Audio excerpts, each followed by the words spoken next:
여호와께서 내 음성과 내 간구를 들으심으로 내가 그를 사랑하는도다.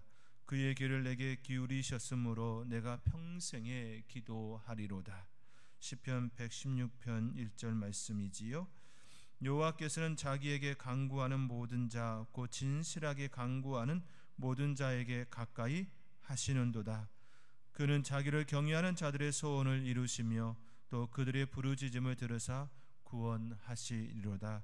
시편 145편 18절의 말씀입니다. 사랑하는 성도 여러분, 우리의 하나님께서는 우리가 기도하는 것을 귀를 기울여 즐겨 들으십니다. 그리고 진실하게 간구하는 이에게 가까이 다가오시고 그 간구와 부르짖음에 응답하시고 구원하십니다. 이 은혜가 저와 여러분 가운데에 풍성하게 일어나기를 소망합니다. 이러한 확신이 없다면 기도하지 않을 것입니다. 결코 기도할 수 없을 것입니다. 그러므로 기도는 믿음입니다. 믿음은 바라는 것들의 실상이요 보이지 않는 것들의 증거라 하셨지요. 그 세계를 푸는 열쇠가 바로 기도입니다. 앞서 말씀드린 것처럼 기도는 믿음이기 때문입니다. 그 믿음이, 그 기도가 결국 하나님과 나 사이를 더욱 돈독하게 하고 나의 삶을 풍성하게 합니다. 그 풍성을 누릴 수 있기를 축복합니다. 사도 바울은 데살로니가 교회와 성도들에게 항상 기뻐하라, 쉬지 말고 기도하라, 범사에 감사하라, 이것이 그리스도 예수 안에서 너희를 향하신 하나님의 뜻이니라 라고 권면한 바 있습니다. 그가 이처럼 쉬지 말고 기도하라 말할 수 있었던 이유는 사도 바울처럼 예수님처럼 기도의 삶을 살았기 때문입니다. 예수님께서는 새벽 아직 밝기도 전에 일어나 한적한 곳에서 기도하셨습니다. 또한 기도하시기 위하여 산에 올라 밤이 새도록 하나님과 대화의 시간을 나누셨습니다. 예수님께서는 이처럼 수시로 깨어 기도하셨습니다. 예수님의 삶을 닮은 사도 바울 역시 기도의 삶을 살았습니다.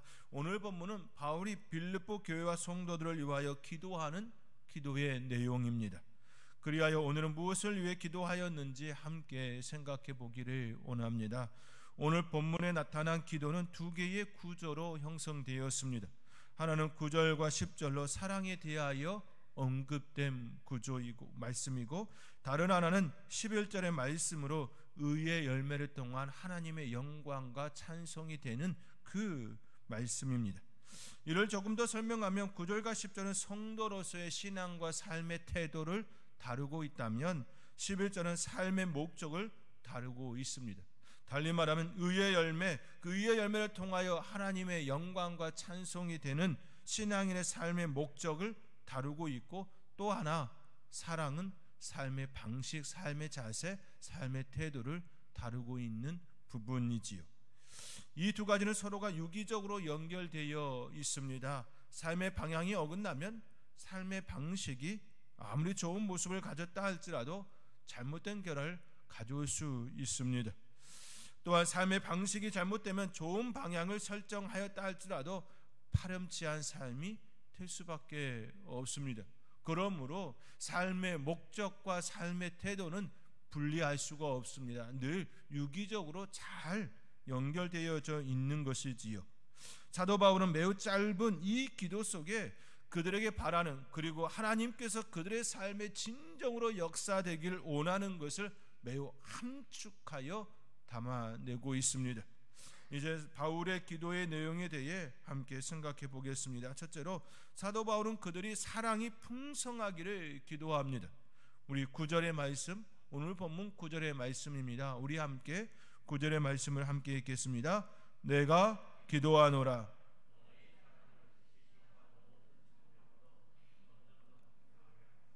내가 기도하노라 너희 사랑을 지식과 모든 청명으로 점점 더 풍성하게 하사. 사랑이 풍성하여지기를 기도하고 있지요. 그렇기 위해서는 갖추어야 할 것이 있음을 언급합니다. 우리는 사랑에 대해 많은 생각을 하고 살아갑니다. 그리고 사랑으로 인하여 누군가는 아파하고 힘들어하고 또 누군가는 기뻐하며 즐거워하지요. 사랑이 죄인가요? 라는 가요가 있습니다. 사랑에 대해 많은 고민을 하고 살아가고 있음을 이러한 가사를 통하여, 노래를 통하여 쉽게 알 수 있지요. 성도 여러분, 사랑은 죄인가요? 여러분은 어떻게 생각하시나요? 사랑은 죄인가요? 단정적으로 사랑은 죄다 말할 수는 없지만 사랑에도 잘못된 사랑이 있음을 부정할 수는 없습니다. 노래 가사에 사랑이 죄인 건가요? 이 맘이 나쁜 건가요? 잘못이라 해도 나 벌 받을게요. 그댈 가질 수만 있다면, 이런 가사 내용이 반복적으로 계속 등장합니다. 단지 이 가사로만 접근하면 매우 충격적인 요소가 여기에 담겨 있습니다. 사랑을 소유로 보고 있기 때문이지요. 사랑이 소유일까요? 여러분들은 어떻게 생각하시나요? 사랑이 소유일까요? 결코 그럴 수가 없습니다. 사랑은 소유가 아닙니다. 아니, 오히려 소비입니다. 사랑은 하는 것이지 소유하는 것이 아닙니다. 사랑은 에너지를 소비합니다. 지갑을 열어야 하고 마음도 열어야 합니다. 끊임없이 우리 안에서 밖으로 나가게 하는 것이 바로 사랑이지요. 물론 짧은 가사를 가지고 이렇다 저렇다 말하는 것은 한계가 있습니다. 너무나 단편적인 모습으로만 비춰질 수 있기 때문이지요. 전체를 들고 이야기해야 하는 것이 옳은 접근일 겁니다. 단지 제가 가사를 말씀드리는 이유는 사랑에도 잘못된 사랑이 있다는 것을 한번 여러분에게 말씀드리기 위함이었습니다. 바른 사랑을 해야 합니다. 그렇기 위해서는 사랑에 더하기를 해야 합니다. 사랑에 더하기. 사도 바울은 지식과 모든 총명이라고 일컫습니다. 본문에서 사용된 지식은 일반적으로 사용하는 그노시스, 그 지식과는 차이가 있습니다. 일반적으로 사용하는 그노시스, 그 지식은 어떤 것을 아는 것이라면, 오늘 본문에서 사용된 지식은 에피그노시스, 이 지식을 말씀하고 있습니다. 신약 성경에서 에피그노시스는 20회 사용되었고, 이 사용처는 종교적이고 도덕적인 것에 관련하여 사용되었습니다. 이는 일반적인 지식보다는 완전하고 진보된 깊은 지식을 가리키고 있는 것이지요. 이것은 하나님의 자기 계시를 통하여 가능하게 된 하나님을 아는 지식을 일컫습니다. 여기서 사용하고 있는 이 지식은 하나님을 아는 지식이라는 겁니다. 결국 사도 바울이 말하는 지식은 하나님을 아는 지식, 그 지식, 하나님께서 알려주신 말씀 바탕 위에 둔 사랑을 하라는 것입니다. 하나님을 아는 그 지식으로 사랑을 하라는 겁니다. 하나님의 말씀이 바탕이 되어진 그 사랑, 그 사랑을 하라는 것입니다. 인간적인 사랑, 인위적인 사랑이 아닌 하나님의 말씀을 기초로 하는 그 사랑을 일컫습니다. 더 고차원적인 사랑인 것이지요. 여기에 바울은 모든 청명을 더하기 하고 있습니다. 청명은 감각적으로 꿰뚫어보는 통찰력과 분별력을 일컫습니다. 이는 감각, 지각, 경험을 모두 포함한 도덕적인 이해와 분별력을 뜻합니다. 모든 청명으로 점점 더 풍성하게 하라는 것은 결국 하나님의 말씀 위에서 최선, 최고, 최상의 사랑을 하라는 것이지요. 그것도 점점 더라는 부사를 사용하여 하루하루 더 나은 모습을 가진 사랑의 삶을 살 것을 요구하고 있습니다. 오늘보다는 내일, 내일보다는 모레 더 나은, 좀 더 깊은 사랑, 그 사랑을 하라는 것이지요. 우리의 연수가 늘면 늘수록 더 깊은 사랑, 하나님을 아는 그 지식 위에, 하나님의 말씀 위에 둔 그 사랑의 삶을 살라라고 말씀하고 있는 것입니다. 그렇게 성도는 게을러서는 안 됩니다. 특히나 사랑에 게을러서는 안 됩니다. 남편은 아내보다 더 사랑해야 합니다. 또한 아내는 남편보다 더 사랑해야 합니다. 누가 더라고 할 것 없이 내가 더 사랑해야 하는 것입니다. 게으른 사랑이 아닌 부지런한 사랑, 열정적인 사랑을 해야 합니다. 부모와 자녀 간에도 마찬가지입니다. 서로를 향하여 더욱 사랑해야 합니다. 부모 자녀가 사랑하지 않으면 또 누가 그렇게 사랑하겠습니까? 자신을 낳아준 부모입니다. 또한 자신들이 낳은 자녀입니다. 자신을 낳아주고 자신이 낳은 그 자녀, 그 부모와 자녀가 사랑하지 않는다면 누가 사랑한다는 말입니까? 누가 먼저라 할 것 없이 내가 사랑하는 것입니다. 사랑하는 성도 여러분, 사랑의 사람이 되시기 바랍니다. 내가 더 사랑하는 사람이 되리라, 그렇게 고백하시기 바랍니다. 그 사랑은 무분별한 사랑이 아니라 분별이 있는 사랑, 말씀 위에 세워진 사랑, 하나님께서 독생자 예수 그리스도를 이 땅에 보내어 우리를 끝까지 사랑한 그 헌신과 완전한 사랑, 그 사랑을 하시기 바랍니다. 그 사랑을 하기 위해서는 반드시 기도가 필요합니다. 성령님의 도우심이 필요합니다. 우리 인간의 연약함으로는 결코 하나님을 아는 지식, 하나님의 말씀 위에 세운 그 사랑을 온전히 할 수 없기 때문입니다. 그러므로 우리는 기도해야 합니다. 성령님, 나와 함께하여 주셔서 그 사랑을 하기를 원합니다. 점점 더 풍성한 그 사랑을 하기를 원합니다. 그리하여 부모와 자녀 간에, 자녀와 부모 간에, 부부 간에 하나님의 사랑을 날마다 더하여 아름다운 가정, 복된 가정, 풍성한 가정, 그리고 내가 머무는 모든 삶의 자리가 사랑이 넘치는 그런 삶이 되어지기를 원합니다. 그렇게 고백될 수 있기를 주님의 이름으로 축원드립니다. 둘째로 사도 바울은 사랑의 태도, 사랑의 자세에 대해 기도합니다. 10절의 말씀입니다. 우리 함께 10절의 말씀을 함께 읽겠습니다. 너희로 지극히 선한 것을 분별하며 또 사도 바울은 지식과 모든 청명으로 사랑을 풍성하게 하라 권면한 후에, 그렇게 기도한 후에 그 사랑으로 10절의 말씀처럼 되기를 기도합니다. 그 기도의 내용은 두 가지로 접근되어지죠. 나눌 수 있습니다. 하나는 선한 것을 분별하는 것이고, 다른 하나는 진실하여 허물없이 그리스도의 날까지 이르는 것입니다. 먼저 선한 것을 분별하라는 이 말씀은 사랑으로 해야 할 삶의 태도, 삶의 자세를 일컫습니다. 우리가 왜 사랑의 사람이 되어야 합니까? 그 이유는 선한 것을 분별하고 그 일을 감당하기 위해서입니다. 사랑을 더하게 해야 되는 이유가 무엇입니까? 선한 것을 분별하고 선한 일을 하기 위해서입니다. 그리스도인으로서의 삶을 살아내기 위해서입니다. 그리스도로 살아가기 위해서는 반드시 분별력이 있어야 하지요. 무엇이 옳은 것인지, 무엇이 그른 것인지, 선한 것은 무엇이고 악한 것은 무엇인지, 건전한 것과 위험한 것도 분별해야 합니다. 또한 중대한 것과 사소한 것, 선한 것과 최선의 것, 중요한 것과 시급한 것 판단할 분별력이 우리 안에 있어야 합니다. 이러한 분별력이 없다면 바른 사랑을 할 수가 없는 것이지요. 하나님의 말씀 위에 선 그 사랑을 결코 할 수가 없는 것입니다. 다시 말해 참으로 중요한 것이 무엇인지 아는 그 분별력을 갖추어야 한다는 말씀입니다. 그러므로 우리는 그리스도인으로서 바른 도덕심과 가치관을 유지하도록 도덕적 분별력을 위하여서도 기도해야 하는 것입니다. 우리는 종종 그리스도인으로 영적인 요소를 먼저 생각할 때가 있습니다. 그리고 그것이 채워지면 만족하는 경우가 많지요. 그러나 그 모습은 반쪽짜리에 불과합니다.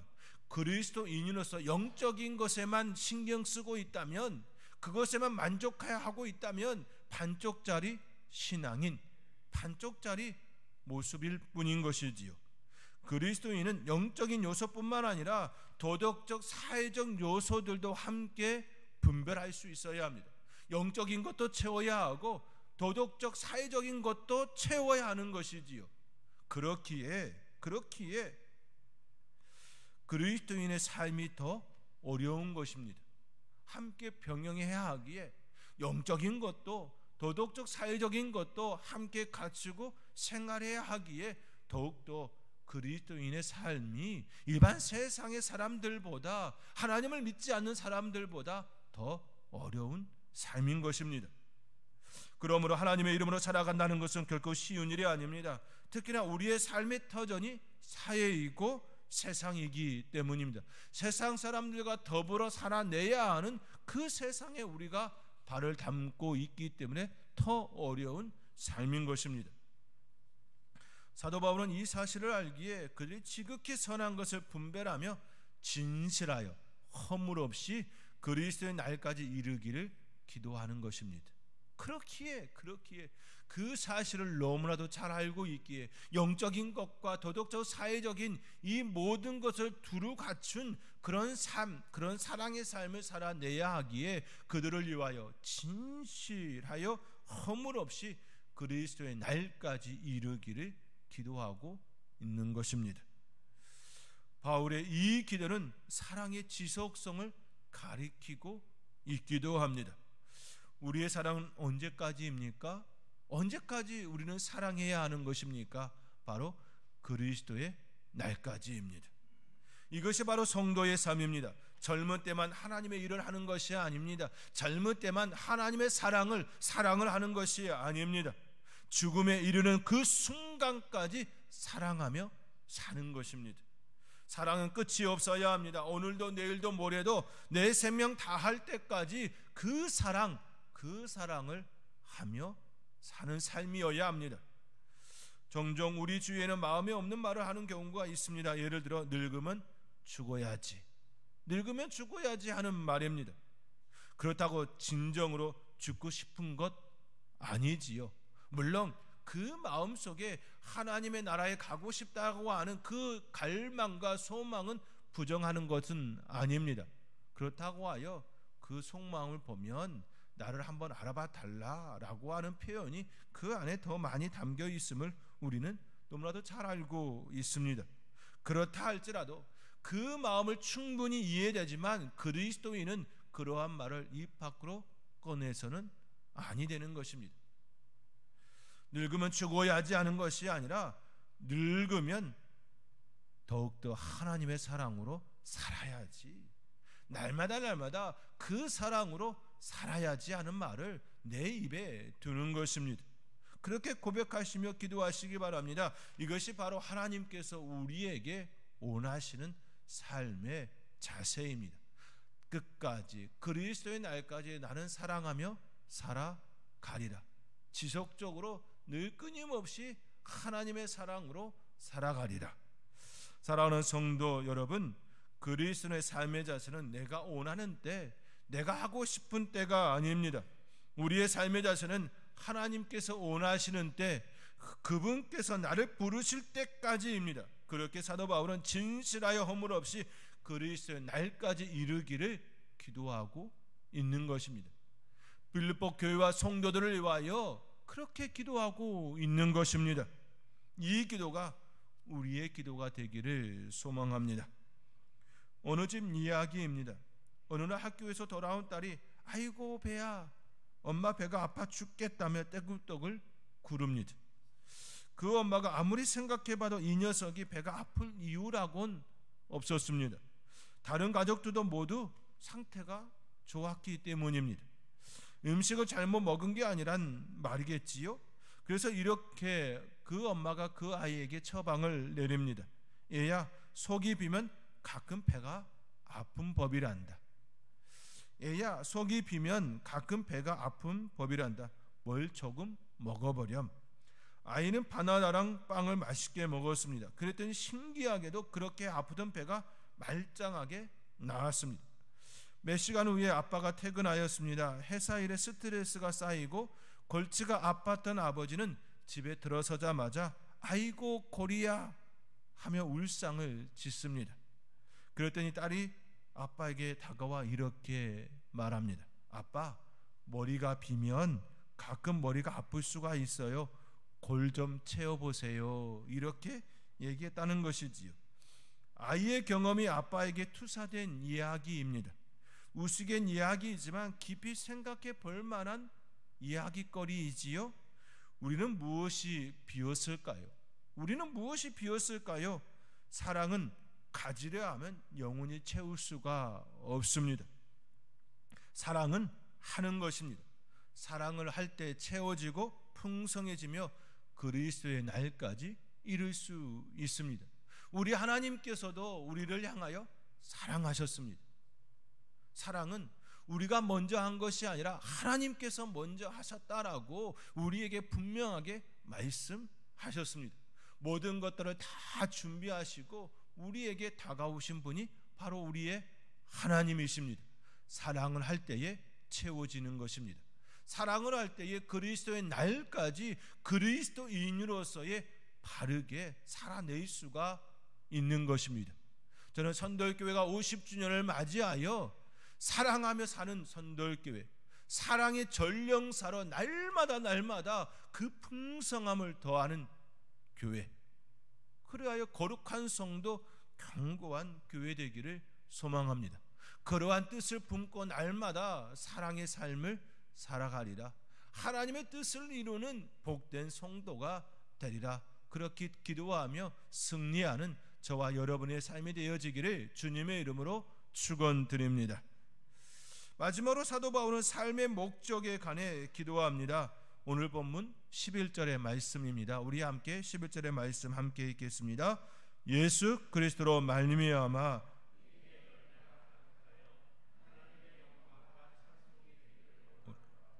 아멘. 사도 바울은 마지막으로 그들을 위해 삶의 목적을 두고 기도합니다. 그가 기도한 빌립보 교회와 성도들이 가져야 할 삶의 목적이 무엇입니까? 그것은 바로 하나님의 영광과 찬송이 되는 것입니다. 이는 사람의 제일 되는 목적이 무엇입니까? 묻는 웨스트민스터 소회의 문답 제1 질문에 사람의 제일 되는 목적은 하나님을 영화롭게 하고 하나님을 영원토록 즐거워하는 것입니다 라고 대답하는 것과 일맥상통합니다. 그런데 사도 바울은 그렇게만 얘기하지 않고 여기에 조건을 달았습니다. 그 조건은 예수 그리스도입니다. 우리가 하나님을 영화롭게 하고 즐겁게 하는 것, 다시 말해 하나님의 영광과 찬송이 되려면 먼저 예수 그리스도 안에 있어야 합니다. 예수 그리스도가 아니고서는 결코 우리 인간은 하나님께 나아갈 수도 만날 수도 만족시킬 수도 없습니다. 죄인된 인간이 하나님을 만날 수 있는 방법은 죄의 문제를 해결해야 하는 것이지요. 죄의 문제를 여전히 가지고 있다면 결코 우리는 하나님께 나아갈 수도 만날 수도 그분을 만족시킬 수가 없습니다. 죄의 문제를 해결할 수 있는 방법이 무엇입니까? 예수 그리스도를 영접하는 것이지요. 예수 그리스도를 만나는 것입니다. 예수 그리스도를 내 안에 모시고 내가 예수님 안에 거하는 것입니다.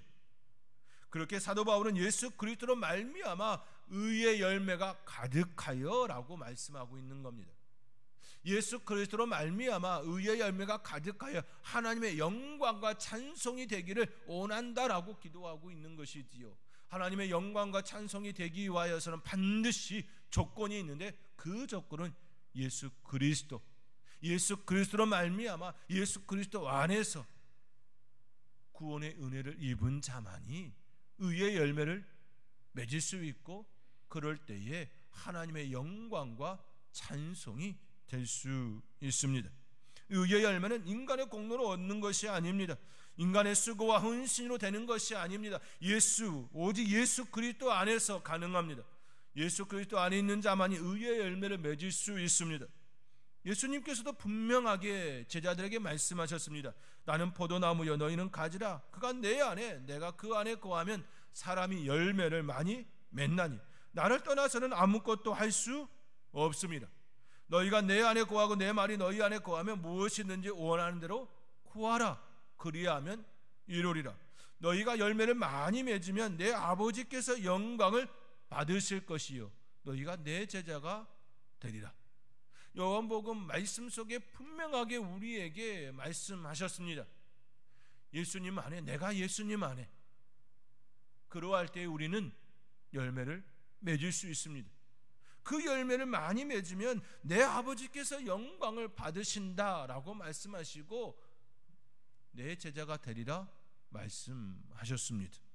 그렇습니다. 예수님의 말씀처럼 우리가 예수님 안에 내가 거할 때에 우리는 열매를 맺을 수 있습니다. 의의 열매를 맺을 수 있습니다. 인간의 공로가 아닙니다. 인간의 어떤 수고와 헌신으로 얻어지는 것이 아닙니다.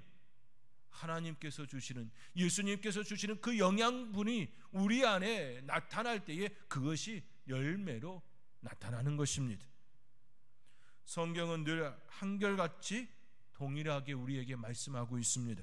그러므로 우리는 예수님 안에 있어야 합니다. 사랑하는 성도 여러분, 사도 바울은 빌립보 교회와 성도를 위하여 기도합니다. 그 기도는 그들의 삶의 태도와 방향, 삶의 목적에 관한 것이었습니다. 삶의 목적이 바르지 않다면, 삶의 자세가 바르지 않다면 그리스도인으로서의 삶이 바르지 않기 때문에 그들을 위하여 그렇게 기도한 것이지요.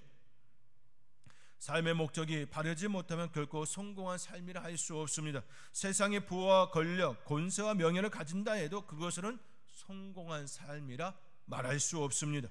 왜냐하면 하나님의 말씀이 그렇게 가르치고 있기 때문입니다. 하나님의 말씀이 예수 그리스도 안에 의의 열매를 맺을 때 성공한 삶이라 그렇게 가르치고 있기 때문에 우리는 예수님 안에, 내가 예수님 안에 머무는 삶이 성공임을 늘 자각해야 합니다. 바로 이러한 삶을 위해 사도 바울은 빌립보 교회와 성도들을 위하여 기도합니다. 이러한 삶의 목적과 방향을 바로 설정하고 하나님께 인정받고 하나님의 영광과 찬송이 되는 복된 성도님들이 될 수 있기를 주님의 이름으로 축원드립니다. 기도하겠습니다.